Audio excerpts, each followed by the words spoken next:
మానవుల్లో ఉన్న amazing radiation కొలవడానికి రికార్డ్ చేయడానికి ఉపయోగపడే పరికరం డోసిమీటర్.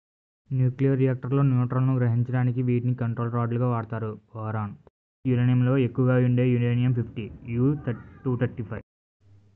భారత్లో ఉన్న అతిపెద్ద పరిశోధనా రియాక్టర్ ధ్రువ.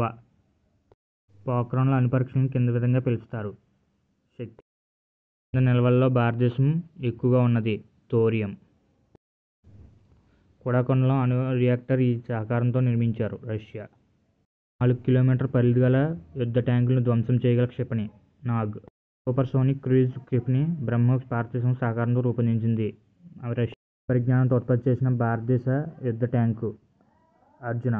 అభివృద్ధి మరియు తయారీలో డాట్ డైనమిక్స్ సంస్థ ఇక్కడ ఉంది, హైదరాబాద్. భారత్ రష్యా నుంచి కొనుగోలు చేసిన విమాన వాహన నౌక విక్రమాదిత్య. అంతర క్షిపణి అయిన అగ్ని-5 పరిధి 50,000 కిలోమీటర్స్. నావికాదళ అవసరాల కోసం రూపొందించిన ఎలక్ట్రానిక్ వార్ఫేర్ వ్యవస్థ సముద్రిక. హెలికాప్టర్ నుండి ఉపయోగించబడే యుద్ధనౌక ట్యాంక్ క్షిపణి విధ్వంసం హెలినా. దేశం అభివృద్ధి చేస్తున్న హైపర్సోనిక్ క్షిపణి అయిన 6